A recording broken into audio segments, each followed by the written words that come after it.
Hi, welcome to the Red Booth Show. On tonight's episode, I have the filmmaker Jordan Allen. He has a new movie that's just come out called Cats Dancing on Jupiter, and he's going to be talking about all of his other projects as well. So come and join us.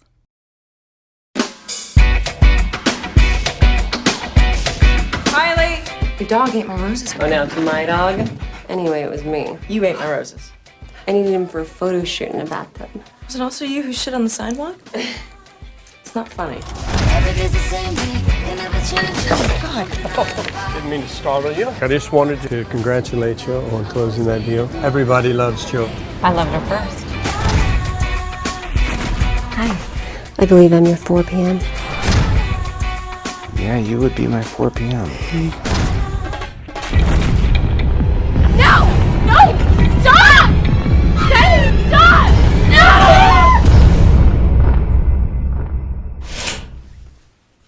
Wake up, sunshine. So, you two share this place or what? We share everything. I want it to look like one of your slick ads. Make me look good. Yeah, I don't want this on YouTube, okay? Like you have to worry about a video showing you landing 2 hot chicks.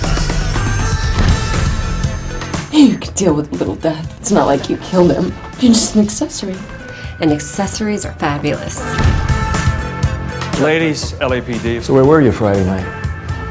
I was working late. Do you have a sexy reputation? I get lucky sometimes. No, you're modest. And modesty has its limitations. Tonight is going to be epic. Now what happens when the cops talk to Dana? She cared about me. She wanted to be your new BFF, but you moved on. It happens, Joe. Kylie, you better count your blessings that I'm being loyal to you, and I will cover your tracks. Hey, why so pissy? Because you're acting like this whole thing is one big game. Just follow my plan. You are seriously turning me on. Whatever the drugs don't do, you'll have to. I'll be wearing my birthday suit. Let's try and keep the body count down, okay? I'm not a prostitute. Well, hello, Jordan. Thanks for having me on your show. Yeah, thank you for coming. I've been hoping to have you on the show for so long, so now we finally made it happen. It's great. Yes, thank you for having me. Yes, and Jordan has been featured recently in a lot of entertainment news because his new movie that he just released has come out in a special format, which I'll let you explain to everybody. Yeah, my new movie is called Cats Dancing on Jupiter. It's actually coming out on the 4th of May. And we decided that since we are releasing it directly on the internet, that we had the opportunity technologically to release it in the format known as 4K. And 4K, for those that may not understand that technical aspect, is 8 times the resolution of high definition. So you have your 1080p, this would be a 2160p file. That's crazy. Well, hopefully crazy in a good way. It's good crazy and bad crazy. I'm just thinking of all the logistical, how do you even The server. that? Yeah. The biggest thing was, so we originally thought, okay, well, they have these GoPro videos that are circulating on the internet that show a 10-minute promo to show what these Hero 4 cameras do, which are pretty remarkable machines in the 4K format. And of course, people are jumping off buildings and whatnot, so that's pretty cool stuff. So when I went to Google, I said, well, you guys are, with YouTube, doing this. Actually, when I was on the phone with the person working there, I said, go to your YouTube media browser. And they said, yeah. And I said, scroll up in the little gear wheel to 2160. And they were like, whoa, I never did this before. It's like, okay, this is a little strange because you work for Google and you don't even know what your tools are. But clearly I realized there was going to be a learning curve for people. That was a new person. Yeah. Yeah. I'm not even sure if it was a new person, but to a large extent, we found out that they can only serve a file that's 120 gigs. And as a result, our files are about 560 gigs. So that's pretty much it's out of the question to have an Amazon server or a Google server, and they're the more common companies that you go to actually upload a movie and have them do your data center work. But now we were forced to build a server from scratch. The server would actually accommodate, for the most part, 4K almost strictly. And it has to do with the solid state hard drives, how fast they spin the data, and the fact that they have to serve the movie simultaneously to different consumers. So we have to anticipate that. And a lot of it has to do with heat, believe it or not. The hard drives and the server produce a lot of heat when they're spinning that much data. I was just at this trade show in Los Angeles, which was specializing in fiber optics. And that was the other thing. I think I mentioned to you that we bought a fiber optic network actually in the middle of the country. You mean your production company now has that, or who's? Well, it's actually it's an aspect of our production company. It's actually we have a parent division of our company that deals a lot with technology, basically high technology, and AT&T was selling off essentially 174 miles of a fiber optic north-south route, which is really rare actually to get. And they can't sell it to a T-Mobile or Verizon because of non-compete laws, so they actually have to go to a outsider, and we just happen to be the lucky bidders, and we got the site. So that gives us 4 data centers, basically. We can't disclose the actual locations, but they are in the middle of the country. And the reason that's significant is that even though you're dealing with broadband, believe it or not, there is actually a delivery of the digital information to different parts of the world.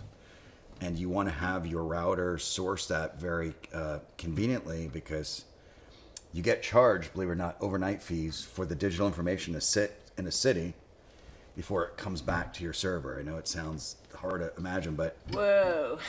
there's like a virtual, and of course we're dealing with 10 cents, but it all adds up. It's like, when you look at how a movie costs, let's say $4, which is what we're planning on charging people for the stream, a lot of that money goes towards the broadband, serving up the movie. The actual merchant banking obviously costs money to actually do the transaction. So the margins are really slim on this stuff, especially because we're in 4K, so we're losing almost $1 per stream just because we're serving it up at a high data rate. Wow. So where are they going to be able to actually find this, like to watch the show, to watch the movie? I'm sorry. Well, we have everything triangulates to a website called catsdancingonjupiter.com, which is obviously named after the movie. Right.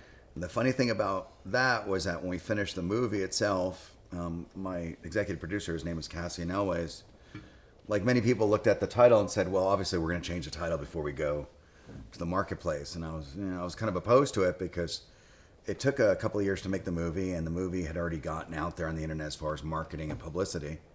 And I felt like it already had several hundred pages of stuff where fans, we have, like Richard Rico in the cast, and as you know, my wife, Amanda Rigetti, and these people have their internet followers. And so as a result, we're like, well, okay, these people, these fans have created pages after pages, and it's all associated with Cats Dancing on Jupiter. So not to not use Cats Dancing on Jupiter or catsdancingonjupiter.com might actually become a branding confusion. Problem, yeah. But with the internet, cats is a very good title. Anything with cats in it, as you might have heard about this famous Kickstarter campaign about a month ago. There's this thing about cat videos, and it seems to, conjure up a lot of attention. I guess people like cute cat videos. I don't know if they're going to get exactly that out of the movie. That's not quite what your movie's about, though. No. Yeah, actually, I think YouTube was screwing around with us when it came to their advertising, because when you do a search for the movie, you'll get like Purina cat ads. And oh my God, how funny. Don't stick a Purina commercial before the movie. Well, so let's talk a bit about the movie itself. Sure. So this is your script. You wrote the script. Right. That's right. And I know that it's sort of a, would you call it a psychological thriller? Yeah, it's like a kind of a Hitchcockian thriller. The original idea was generated back in 2010. There was a lot of famous kidnappings of young girls, mostly out of like the Utah area, and the Dugard family. I think that was the impetus for a lot of my inspiration, was that I was watching, as I was writing the actual story treatment, which is originally based on an idea I had years earlier about 2 women who were going to compete for the attention of a man, and there was going to be a psychological thriller based on his behavior, so he was going to be the antagonist. And I could tell that I was sort of, not to say bored with it, but I felt that it was common to place women in a more victimized position, and I was, certainly tired of it. And then I see a story, and it's the real victimization of women going on in the news, a young girl, and I thought, God, I hope she grows up and does something really bad to her perpetrators, or of course, a mirror image of them. And then lightning bulb went off my head, and I thought, well, I should actually try to incorporate that. And it gave me a certain kind of idea to reverse a lot of that, and it became about the 2 women who are in advertising, played by Amanda, and also another actress by the name of Erica Taylor, who would come from Iowa, and they would, have their day jobs and their in their careers in the advertising industry, but when they went out clubbing at night, you could see that they were seductresses and femme fatales and a lot of unsuspecting men, which is the fun part of the story. They're not going to say no to a beautiful woman or two beautiful women saying, come back to my place, right? So they're going to go wherever they tell them. And of course, you don't know what they're going to be up to next. So a lot of the movie plays on that kind of mystique and that suspense. Yes, we don't want to give away too much there, but No, well, you know the movie. I so. did. I got to see the movie. Right. Well, what did you originally shoot it on? So the original shooting format was Red RAW or Red 4K RAW. The camera at the time was I'm trying to remember the actual model, but I know that the chip that we bought at the last minute had just been the latest cutting edge that they were offering that essentially took the sensitivity of the camera to a very strong level beyond anything I ever could compare it to. I had, grown up shooting Kodak film, when I was a teenager and growing up in New York. I remember shooting the Guggenheim with a format known as Tri-X, which is a black and white Kodak stock, and we overexposed Tri-X, which was meant for indoors, outside the Guggenheim. For those who are familiar with it, as kind of a white museum, it comes out like a bowl. Right. And there was a white sky, so literally it bled. And I remember the lab crushing it, and it was unbelievably contrasty and vibrant. I went, wow, that's really neat. That's the great thing about Kodak film stock. It's got about what they call 4 stops of latitude. With this, we went out to a pumpkin patch because the movie shot a lot around Halloween. It plays with that date of the time period of October, late October. And it was very critical for me to shoot this particular pumpkin patch before they dismantled everything. And my crew, we were, shooting 18 hours. My crew was tired. So I said to Amanda, let's just grab the camera. I had not done this before with the red camera. Throw it in the back of the trunk. Let's go to this pumpkin patch. And let me just grab some B footage of you with, actually, as you see, Akira's been wandering around. But Akira's the dog, by the way, that's in the movie. Her dog, Little, in the movie. Basically thinking about these particular aspects of the story, which we won't give away. And what was interesting is that this particular place was on Sunset Boulevard, and there are these giant billboards of liquor commercials. I'll never forget it. And they're, of course, brightly lit. And they're behind her, so I thought, I'm going to get these great silhouette shots of you walking against these billboards with the pumpkin patch in the foreground. But I had dialed into the camera, for those that understand ASA, 5,000 ASA. I thought, I'm in the middle of this pumpkin patch. There's little light bulbs. I'm going to need as much light as I can get. So I shot all this footage, and next morning I look, and everything's white. As white as that light. I mean, there was not an image. It was just literally white. Oh, no. And I kept thinking, this is impossible. We're shooting at night. I mean, this has never happened. But it turned out we had overexposed the digital negative so much, it was off the charts. Wow. This 5,000 ASA. And I remember waking her up, and that's like, 9. I'm like, we have to go back out there tonight before they, dismantle the pumpkins, because I screwed up. And she just said, knowing, she'd done so many years of post-production with it, she said, honey, have you tried just dialing it down and crushing it? And I'm thinking about that moment at the Guggenheim, So we dialed in, and it was shocking. I could not believe the latitude of the digital negative, but all the information, all the data was still there. Wow, So that's that amazing. It was mind-blowing for those who are technical. Yeah, obviously, Technophiles out there. obviously you know quite a lot about all of the color aspect and all the film stock. And I mean, I know you shot on film for a long time, and that was sort of your preference. I remember talking to you about this back in the day. You know me too well. Actually, Jordan, your first movie, was it Gentleman Bandit? No, my very first professional movie was a film called Terminal Bliss, which I shot when I was about 19, 20 years old in New York, well, on the East Coast. And it starred Luke Perry. That was the big thing, is that was before he was on 90210. That was before 90210. Actually, so you basically discovered Luke Perry. People have said that, and for better and for worse, so don't blame me for Luke. But there was actually the bigger discovery of that movie, which was the shame, was Sandra Bullock. And people don't know about that because she was in the trailer, but Anat Singh, the executive producer, said she doesn't have a SAG card. I'm not even joking. No. So she can't be in the movie. Yeah. You had to cut Sandra Bullock out? We had to actually cut Sandra Bullock out of the project. Can you cut her back in? And no. No, but when I actually came out, she convinced me. I hadn't moved out to LA yet, so she called me up and said, my agent, she was with, essentially not with United Talent, but she was with APA, but her manager was tied into a company called Bauer Benedict, which would later become United Talent Agency. And I'll never forget this whole time. It was such a crazy time because, Last Temptation of Christ was shooting. So Martin Scorsese had to give up some screening room time for us to screen dailies, to screen the trailer for Terminal Bliss. Literally, I had to ask Mr. Scorsese, can I have a favor? This is back in New York. There's only one screening room in New York, so you'd please put your stuff aside. And he was cool about that. But she moved out here to do a show called Bionic Woman. They were remaking that. And I remember she said, oh my God, Jordan, there's swimming pools everywhere here. And I said, come on, that's crazy. I mean, you're just saying there's a lot of swimming. She's like, no, every apartment building has a swing. How does that work? Do you have to pay? Literally, it was the concept of having access to swimming like that. She said, trust me, you need to just get an apartment here in LA and you're going to love it. Oh, here's Akira, by the way. Akira decides to make an appearance. Her starring role is as it's Little. Actually he. I'm so sorry. Sorry about that, dude. Yeah, he this gets is complex. This is Little. That was the character in the movie. He's decided to show up. So yeah, basically that was part of the motivation moving out there. I was like, all right, Sandy, let's see these swimming pools. Yeah. Yeah, I mean, it's funny though. It's the little things, And now you have a wonderful swimming pool with a view of the ocean. Amazing. Oh, that's right, the new house. That's right. When we get that renovated. Oh my God. Hey. Okay, so Akira, take some direction. Sit down. Oh, good. Boy. Well done. Well there done. we go. Almost embarrassed me. That'd be terrible. Oh my it's God. Good. You made me look good there. Jordan's such an amazing filmmaker that he's been around doing this for a long time and has discovered some very interesting people as well. I wanted to know if you wouldn't mind telling a story about when you worked with Heather Graham. Sure. No, Heather, really dynamic personality. She found out about what I was doing through. Well, there's another filmmaker by name of James Marandino, who was doing also independent movies at the time, and I forgot. I think it was called Terrified.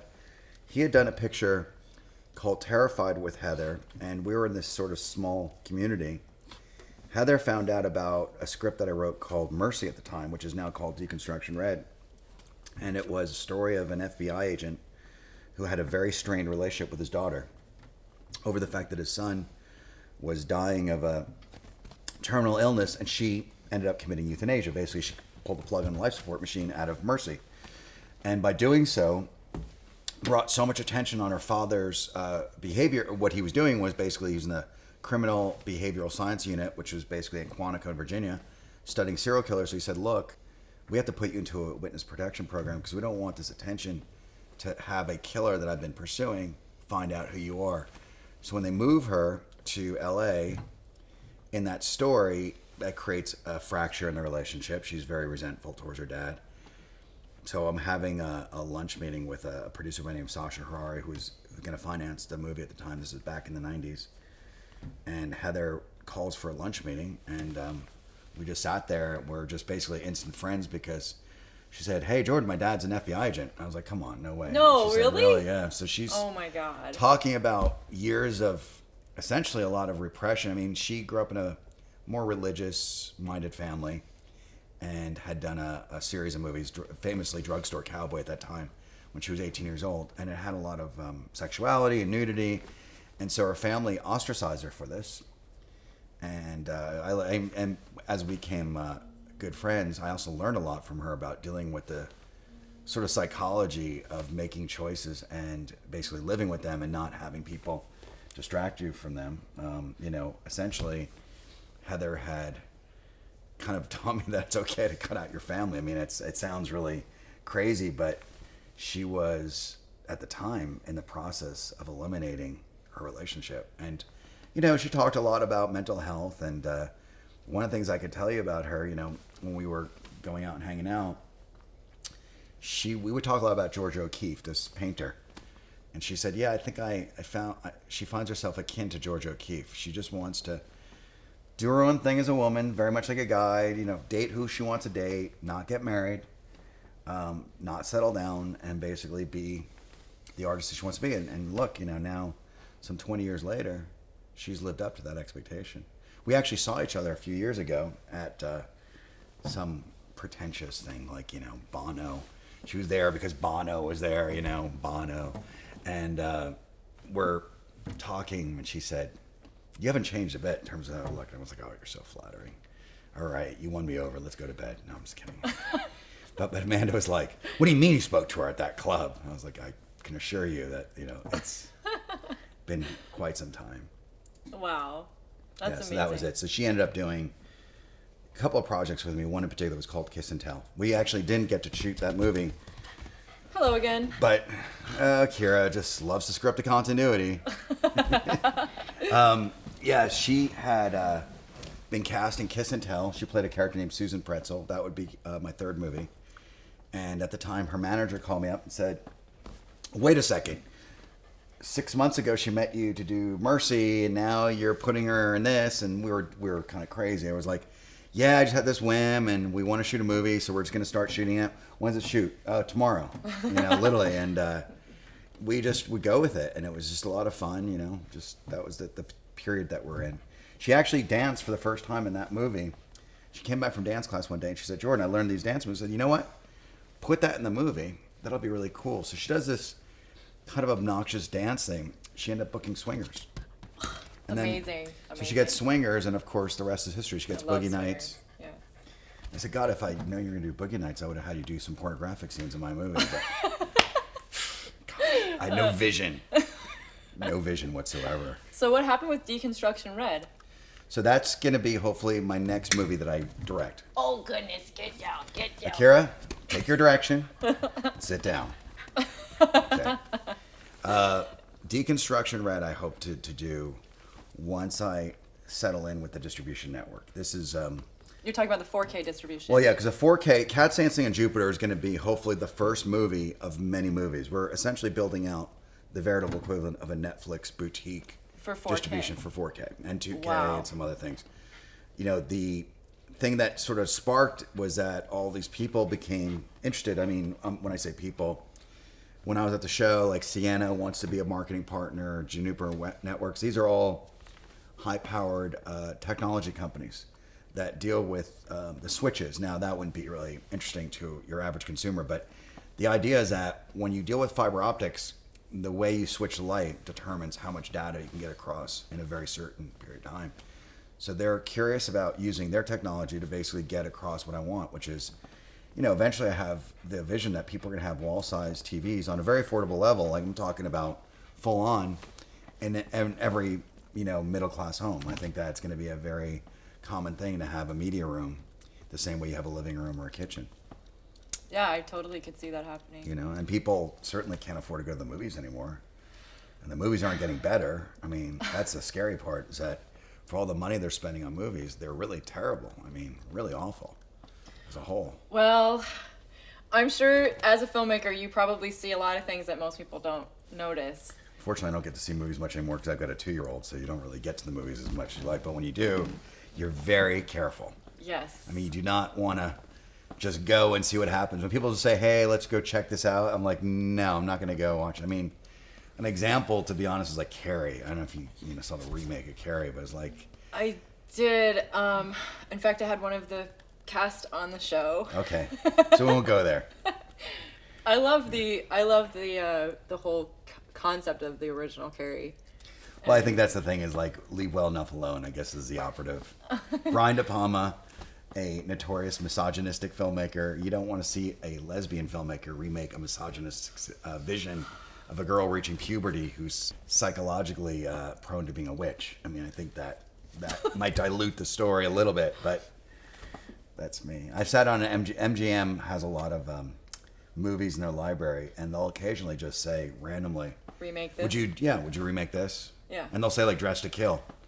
And you just sit there and you're like, why? God, on the one hand, I'm excited because I love this movie, Dressed to Kill. So the idea of handing me that story, you're actually playing the movie in your head thinking, I'm going to get to shoot this now. But when you think about it, it's Angie Dickinson, and it's a very particular time period.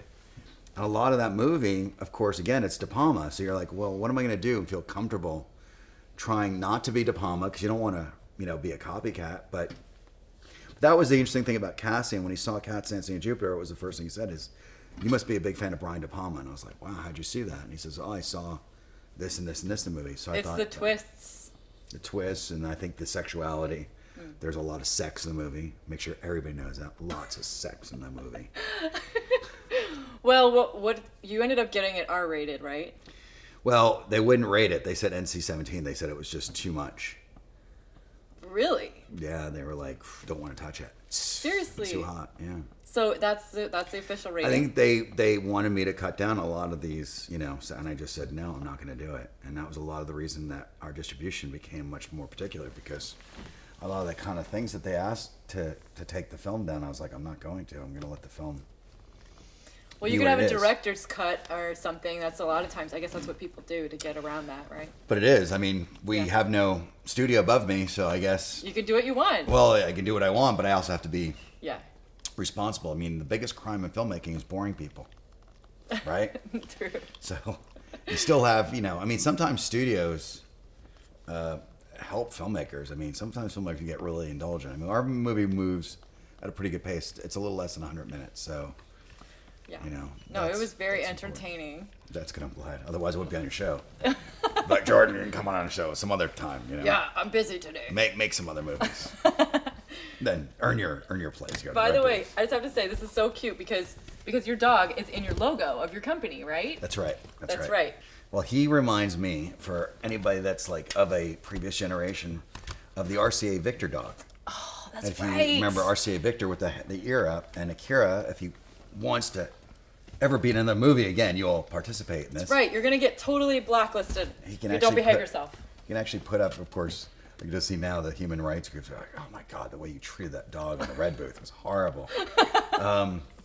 Yeah, basically he could raise ears up. That's really? The thing. So he'd do the ear up. Do it. That's cute. That's cute. Come on, do us a death scene. I know you're gonna be blocked by the table, but. He's been paying quite a lot of attention to you, though. He's been like listening to you tell your story. I noticed. Yeah. That. Well, he also inside is like, oh my God, this stupid story again. He's like, I've heard this over. What so a many narcissistic times. egomaniac is what he's thinking. Well, so what are you going to do next? Are you already working on your next film? Yeah, well, we've been prepping on Deconstruction Red for quite some time. There are certain people I want in the movie that unfortunately the industry doesn't agree with. There's a very particular, I mean, the list of who gets a movie made or financed is getting more and more narrow. And it doesn't make it fun to try things. I mean, a great example of, like, you know, you saw like The Wrestler. And I'm sure at the time when you say, hey, Mickey Rourke, people go, well, who the hell wants that guy? But you can't imagine a wrestler being made with somebody who was a known star, because it doesn't have the same feeling. So a lot of the times, you know, when I think about certain characters, I like that idea of a comeback. But, you know, it's very difficult. I mean, when you're a huge director, I guess it's a lot easier. But, I mean, certainly, I've heard stories that even big directors are not getting their movies made unless they adhere to the demands of who the studio wants in the movie. Yeah, so, you know, that's heard that too. The distribution company. We felt confident enough that if I do this for the next couple of years and build up the cachet of what value it has, that it would afford me the possibilities of us doing our own movies in house the way we want them. And a lot of it is just, I don't think movies should be shot for a lot of money. I think that that's part of the problem in the business, is that the $50 to $100 million budget is really causing so much weight. Yeah, and I mean, when you have a bad movie and you have to get its money back, they're going to con you into going to see it. They're not going to sit there and say, we can't lose our credibility. They've been losing their credibility over and over, and people keep coming back. But occasionally they'll do it right. I mean, American Sniper was a terrific movie. It didn't really get, I think, the attention that it deserved because it was politically. I haven't seen it yet, but I'm really looking forward to it because it looks like very tense. So intense. Yeah, and the thing about, you know, the machine here is that it's got a political agenda.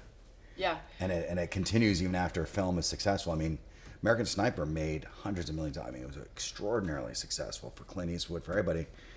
And they don't want to get behind it because they were like, oh, it supports the war. I was like, no, I think it just really shows what a soldier goes through psychologically. I mean, especially a sniper. And I'd never seen anything like that. So I thought Clint Eastwood, I mean, he's just remarkable. I think he's so amazing. Yeah. One time I actually spoke with his manager about, like, you know, trying to do something with him. I got through to his manager and I talked to him for like half an hour. I was like, this is amazing. I love Clint Eastwood. I love him. So you're going to have him on the show, right? Yes, that's right. I'll let you know. So Clint, you're going to come and do this show. That's right. I'll make sure that happens. Thank you. I'm sure he would do the show if he knew. It's always a question of that, you know, oh, if you only talk to me. Well, so many people like that. I know, it's so true. But his manager was really cool, and he said they do things really old school there, and he only does films with a certain purpose now. That was one of the things that they said. There's no doubt. I mean, he's not going to screw around at his age and just do something for the sake of somebody else's. Heck no. But I mean, I just can't imagine anybody at that age. I mean, John Huston is the last film that comes to mind that still makes near masterpiece level films. I mean, he's sharp. I mean, Spielberg said it best. I think it was like a couple of years ago. He's on the Academy Awards, and he just made a comment that Clint Eastwood is giving us all hope. I think that was interesting. I mean, obviously being a late 60s director, and you got this guy's 20 years your senior, and he's still kicking ass. Totally. I mean, an amazing way. He did a film years ago that not many people saw, but I thought it was great, called The Changeling, with Angelina Jolie. Oh, man. And it was just a mind-blowing film, and I'm like watching the film not expecting anything like this. I'm not one to go see her movies, really. But And Jordan doesn't say this lightly, by the way. You're quite a film critic. I'm very critical. But he's done, quite some great movies. And of course, sometimes he doesn't hit on all cylinders. It happens. But he's got great instincts. And, the business, look, they sometimes get it right. I thought Birdman was a lot of fun. I mean, I love that movie. But I sat in on, you go to a cafe in L.A., and all of a sudden you hear people talking about a movie you like, and you just kind of put that antenna up. And what was really interesting is listening to like construction worker guys talking about Birdman. They were saying, yeah, it's one of these like Hollywood stories. Like they think it's funny. It's like, what the heck? And you realize like the movie really doesn't work. I mean, it's not relatable to unless you kind of. Yeah. You have to be into like Broadway or into film or actors. Yeah.